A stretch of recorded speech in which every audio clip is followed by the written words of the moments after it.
Hello, everyone, and welcome back to Superboy Beyond. And it is still Spooktober, and we are going. Yeah, and we're heading into the Batman animated series. Sorry, just Batman the animated series, not the Batman. That was a completely different show. Yes. Very underrated though. But yeah, we're going to be watching season 1, episode 3, which is Nothing to Fear, which is obviously the first Scarecrow episode, considering how early it is in season 1. Yes. We wanted an episode that was vaguely horror themed, and I mean Scarecrow. It just makes sense, you know. Yes. Next week though, we'll be watching an episode of Lois and Clark, which is the one where I forget the guy's name, Baron something, Baron Sunday. Baron Sunday, and yeah, it's the one where he's making everybody have nightmares. So vaguely horror based. It's about as close as Lois and Clark got. And following that, we'll be back in the animated series of Batman, and yeah, we'll be watching the Poison Ivy episode from season 2, House and Garden, which, yeah, according to Reddit, I mean, I don't have very many memories of this episode, to be honest, but according to Reddit, it is the creepiest episode of the show by far. So, yeah, we'll look forward to that. Anyway, if this is your first time watching alongside us, it's not like a typical YouTube reaction video. You're not going to see any actual clips from the episode or hear any audio. You will see a very heavily filtered version of the episode in the middle there, but that's purely so you can keep in time with us. It's not in any way a replacement for the show. You will need to get your own copy of the show to watch alongside us properly. So get ready. I'll count you in with a 3, 2, 1 play. And as long as you hit play when I do, we'll be good. 3, 2, 1, play.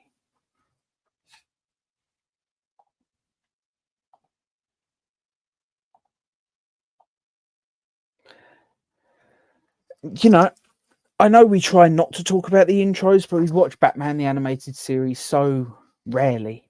We may as well. It is just gorgeous, isn't it? Yeah. I think, there's very few shows where I would say that the title sequence is flawless. This one's flawless, as far as I'm concerned. Yeah. I mean, they don't even have to put the title of the show in it. That's how effective it is, Batman never comes up on screen in the intro. Or the title Batman, rather. Yeah.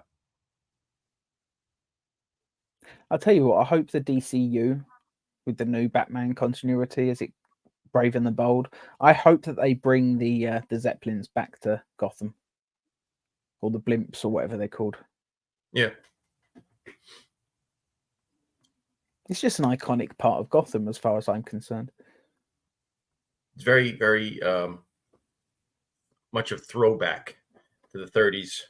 Definitely. And gotta love Shirley Walker's music as well. Oh, yeah. Like, it's funny, but people always say, Danny Elfman, Hans Zimmer, they're typically the two Batman composers that people say are the most iconic. But I don't know. I think Shirley Walker beats them both, man. I know she's using some themes from Danny Elfman, but I think she improved on them.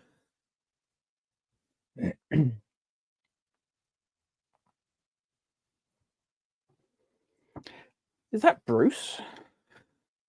I think so, yeah. Oh, yes. There's very few people in this show that actually wear a brown suit like that. That's what I was thinking. It's very drab. Brown suit with a mustard yellow shirt.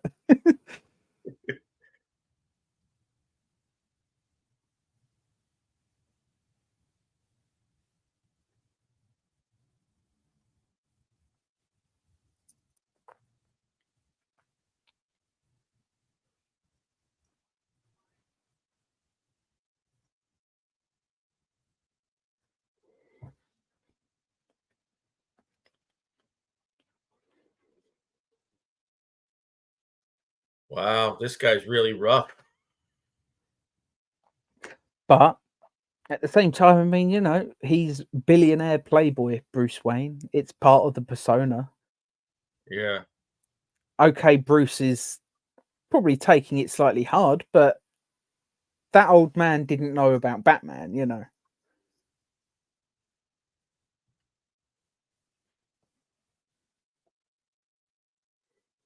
I do love the red skies in Gotham, you know.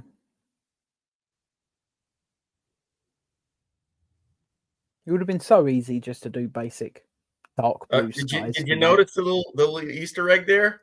I missed it. What was it? The security guard is reading an issue of Tiny Toon Adventures. Oh, nice.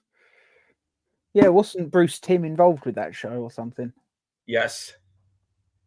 I was always more of an Animaniacs guy, to be honest, but Tiny Toon's Adventures was good too.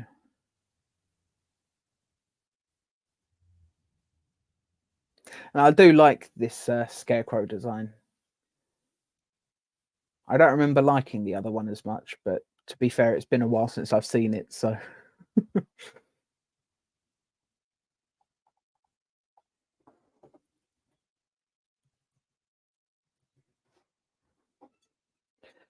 ah, yes, the other Scarecrow. I don't know, the other one looks all right as well, but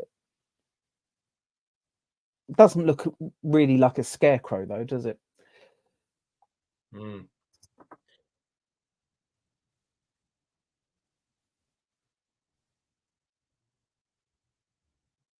It is funny. The bit with the spiders is one of my strongest memories of this show. Yeah, it's just one of those things. Yeah. And the voice of the Scarecrow was provided by actor Henry Pollock II. I know He's that name. If you ever watched Webster in the 80s, he was their neighbor, but No, I never saw that. he was also in a lot of genre stuff in the 70s. I know he did some horror films for Hammer or Amicus. Hmm.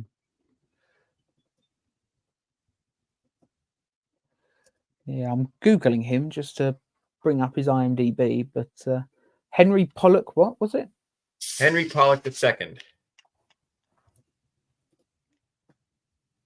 Let's see.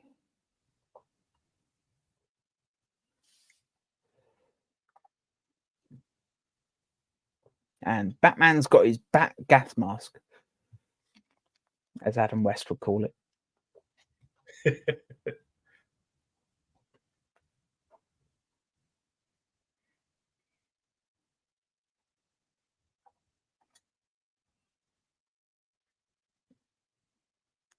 I think I know him from the Bill and Ted animated series.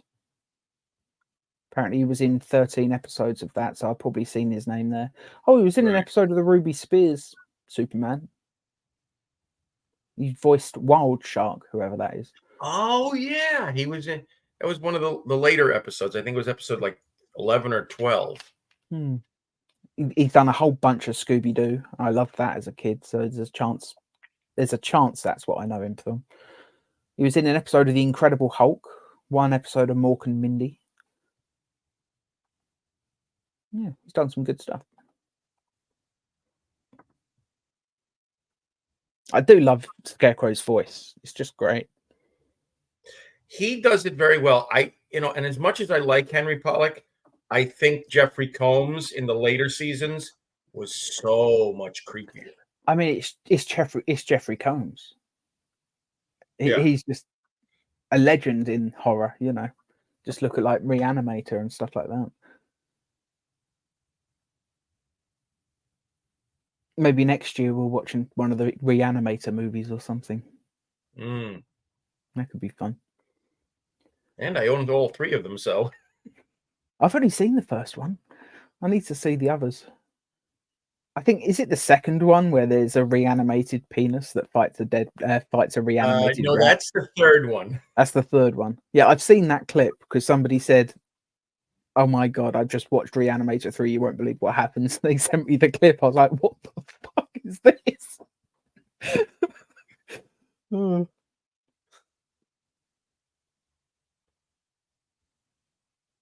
Yeah.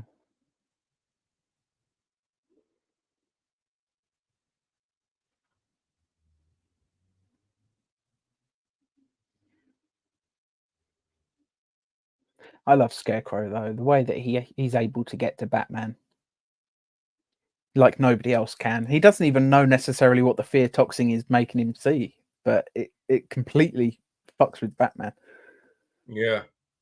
considering how much trauma he has. The only way he'll know what it's about is if the person starts saying, "Oh, it's spiders," or "Oh, bats." Hmm.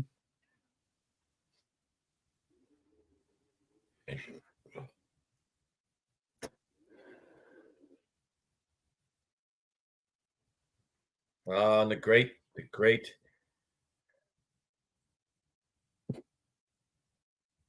Bob Hastings as Commissioner Gordon. And of course, this wasn't his first foray into the DCU, as we've talked before. Who else was he? Well, in the 70s, he did a lot of voices on Super Friends, mostly teenagers, and he was in his 40s at that time. I mean, how old was Casey Kasem when he was voicing Robin? Like, well, in the beginning, 45? he was like maybe 30 when he started doing Robin. But I mean, you know, Casey Kasem, he was also the voice of Shaggy, so he can get away with it, I suppose. But his first foray though into the DCU is the voice of Superboy on the old Filmation cartoons. Cool. And we will have to do a watch of those at one day. Yeah.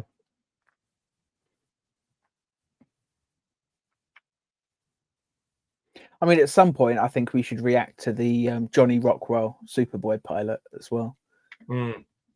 Although I don't know if I've even got a copy of that. I might have to try and find it somewhere. Yeah, I mean, if you have a copy of the complete series of Smallville, it's there. I don't, unfortunately. It's one that I want to get on Blu Ray at some point, but I'm waiting for, you know, it to be available secondhand a little bit cheaper. Unfortunately, I'm on quite a tight budget. I know the feeling. I love the technology. Remember, I just bought a new car, so yeah, I love the technology in this show. It's like it's both futuristic and retro at the same time. It's just such a fun combination.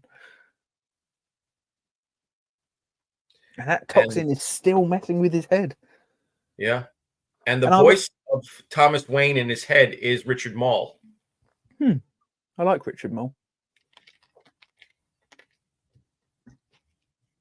Everybody remembers him as Two-Face from this show, but they don't remember that he did ancillary characters as well. I think I know him mostly from live action stuff, to be honest. I mean, I never watched Night Court, but I know the character at least. And this is early enough in the series that we didn't get Ephraim Zimbalist as Alfred. You know, if I had ever known that there was two different Alfreds on this show, I must have forgotten a long time ago. Because Alfred's not one of those characters that I ever really pay that much attention to be honest. Well, you pay attention to what he's saying, not how he's saying it or what the voice is being said.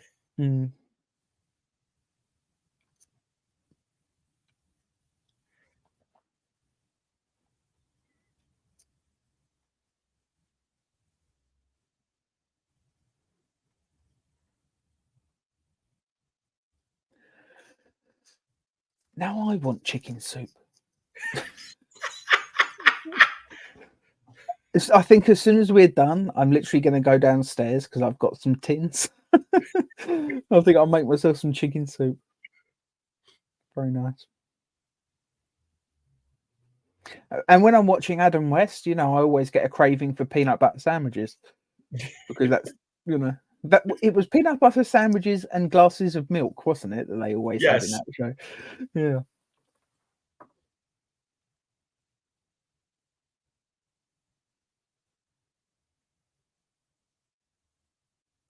I wonder, they must have had like a merchandising tie-in with peanut butter at some point when the Adam West show was on. Like, if they didn't, they were missing a trick. Oh yeah, when his hands go all bony in that's another memory that always stays with me. But yeah, Scarecrow's design here, it looks decent, but I'm fairly sure that it improved slightly before they completely revamped it. Like, didn't they change up the face slightly? I think so. Yeah, I think, and then I think that was around the time when they changed actors for the first time on him. Mm. And then when they did the new Batman Adventures, he's just a completely different design, you know. Yeah, If anything, the new Batman Adventures version of Scarecrow looks more like Golden Age Clayface. Like he's got the same sort of hat, sort of thing. He's got the same sort of skeletal face going on. yeah, and don't forget he's got the noose around his neck. Hmm.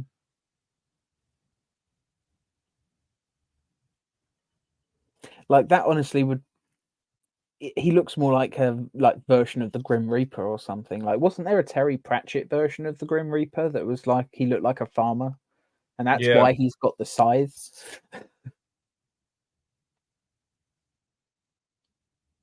But yeah, sequences like this are why we need zeppelins or blimps or whatever in live action, because the fact that we've not had an action scene like this since Batman Forever is kind of nuts. yeah. I think the last time we had any kind of scene like this in a superhero program with a zeppelin was the Rocketeer. Hmm. But yeah, I mean, Batman Forever, it had the Two-Face thing at the beginning. I can't remember it being done since then. Rocketeer, I mean, I don't know what year that came out. That was 1992. Yeah. So, okay, Batman Forever's slightly more recent, but Very underrated movie too, the Rocketeer. I've never seen it. It's one that I have been meaning to watch at some point. Timothy Dalton is such a great villain in it. He's always good, though. You know, he may not be my favorite Bond, but he was absolutely fine, you know, in the role. It's just I don't like the movies he's in particularly. Although License to Kill has its moments.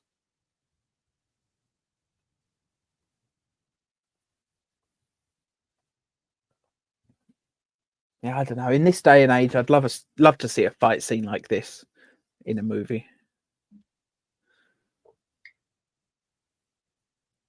Still, I'll just be grateful that we've got it in animation, and we've slightly got it in Batman Forever. You know, and it is one of the better scenes in the movie since it's one of the scenes where Tommy Lee Jones wasn't doing a Jim Carrey impression. It's one where he was Yeah, actually acting.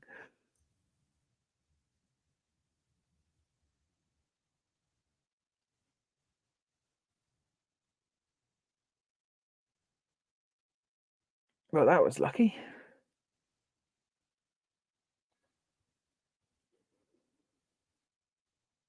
remember they couldn't show him dying in the episode.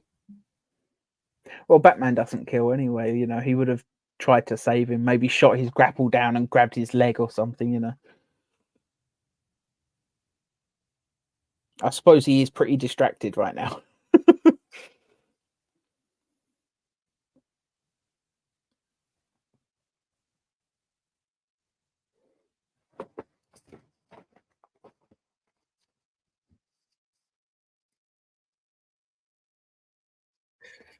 The Best line iconic of the line. episode.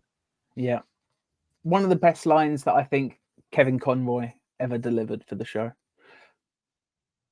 And I think that's the line that every fan always asked him to do at the conventions.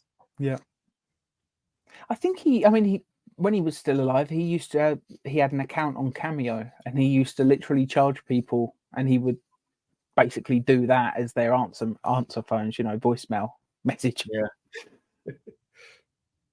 I bet he made so much money doing that. So many fans that I know would have wanted him to give him a message.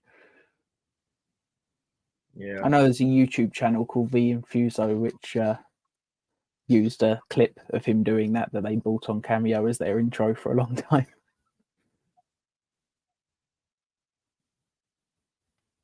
These nightmare sequences are so well animated.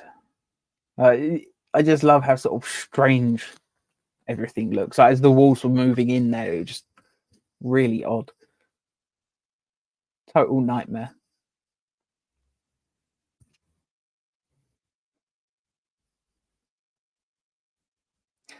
Where does he get these wonderful toys? But seriously though, where did the Scarecrow get that fucking plane from? I suppose he just had it ready waiting, did he? Yeah. Say what you want about the Scarecrow, but he's a man with a plan.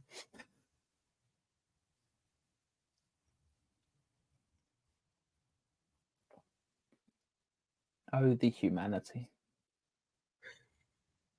Always have to bring up Hindenburg, don't you? Sorry, if a blimp explodes, what else am I going to say? Oh, I've got it. No ticket.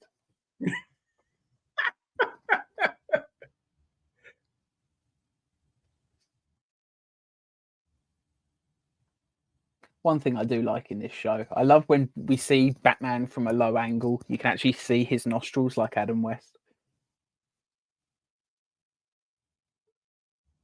And Richard Mole is also the Bat computer's voice.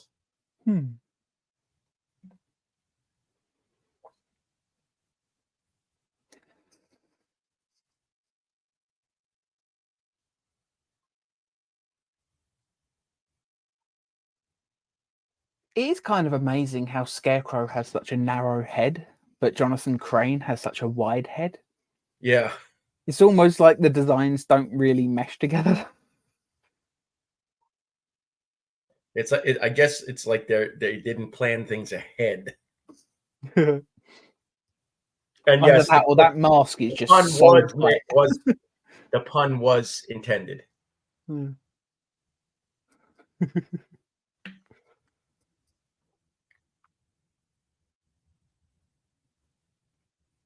Taste of your own medicine, Doctor? Is that from this or is that from something else? No, that's from Batman Begins, isn't it? Yeah. When he,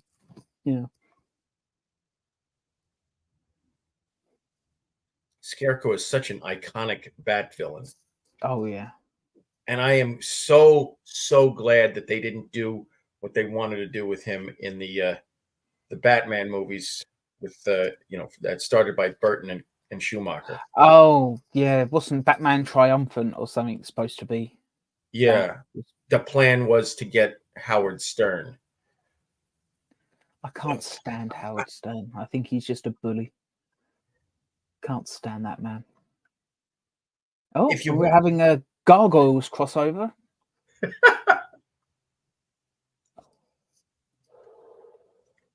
Yeah, I love the design of Batman in the first part of the animated series. He basically just looks like he's wearing Adam West's suit, doesn't he? Yeah. But in the best way possible.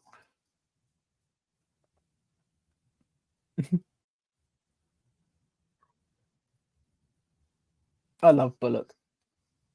That's a character I hope comes into the movies. He was great in Gotham, that's about as far as we've gotten. We kind of had what's his name in the first one? The one that Joker kills. The think about the future. Yeah. He was played by William Hootkins. That's about as close as we've gotten to getting Bullock in live action.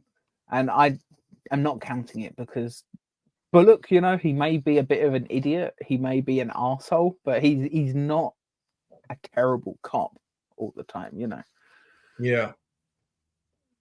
Main reason he wants to bring in Batman is because Batman's breaking the law. Which he's not wrong. No, Bullock always had a point with Batman, to be fair. But yeah. That was Batman the Animated Series, Season 1, Episode 3, Nothing to Fear. And just what an episode. I mean, iconic lines, iconic sequences. Like, I love all the nightmare sequences. The spiders were great. Like, all the stuff where Batman was seeing Thomas Wayne was great. Yeah. Especially that bit when he's hanging from the blimp and he sees like the giant ghost of his father that turns into a skeleton. Like, it's just brilliantly animated. Yeah, and the voice acting on it so good as always. Yeah. And just the action. Yeah, and plus, just the emotion that you get on Kevin Conroy. This is one of the few Batman episodes where he got to be, emotional as both Bruce and Batman. Yeah. And some of the absolute best superhero stories are the ones where they find a way to tie in both sides of the hero's life in a meaningful way that actually has, some thematic resonance to it. Yeah, it's just the fact that Bruce Wayne's story and Batman's story are very much the same story. It's just perfect. There aren't many episodes that can do that. Let's face it, there's a lot of superhero TV where the B plot of the episode has absolutely fuck all to do with the A plot, and it's just one of those things. Especially on something like the CW, sometimes most of the time they'd be connected, but half the time it's just it's almost like they had an idea for 2 different episodes, but couldn't get paid for 2 different episodes. They just combined them or something. I know that's not actually what happened, but yeah, sometimes it feels that way. But no, this was just perfectly scripted. I thought the action was great. I always think the action in Batman the Animated Series is great. It's one of those perks of the fact that it had a pretty decent budget for the time. And just the fact that it's animation, it's not going to be much more expensive to do animated action than it is. Plus the fact that we got to see Batman doing what he does best, which is be the detective. Yeah. Okay, the answer was just given to him by the Bat computer, but yeah, he still had to get far enough into the investigation for that to be possible. So it was a nice little detective story going on there. And the detective Batman stuff is some of the best stuff with the character. I mean, there's a reason, he's still, the primary character in Detective Comics, Okay, that's just a relic of where he was introduced, but he's still a detective. He's the world's greatest detective, Yeah. Supposedly. Although, maybe Detective Chimp could give him a run for his money. Or Sherlock Holmes. Same person. Detective Chimp and Sherlock Holmes, they're the same guy. They have the same coat, same hat, same pipe. I'm guessing there was just a multiversal story at some point where he got turned into a chimp. Yeah. But nah, I'm being silly now. But all in all, just an absolutely phenomenal episode of television. Just there's a reason Batman the Animated Series is so loved, and this is a primary example as far as I'm concerned. Even without that brilliant "I am vengeance, I am the night" line, So yeah, thank you all so much for watching. Unless there's anything else you've got to say on this episode. No, I think I've said it all. Cool. We'll see you next week with Lois and Clark. So we'll see you then. Goodbye.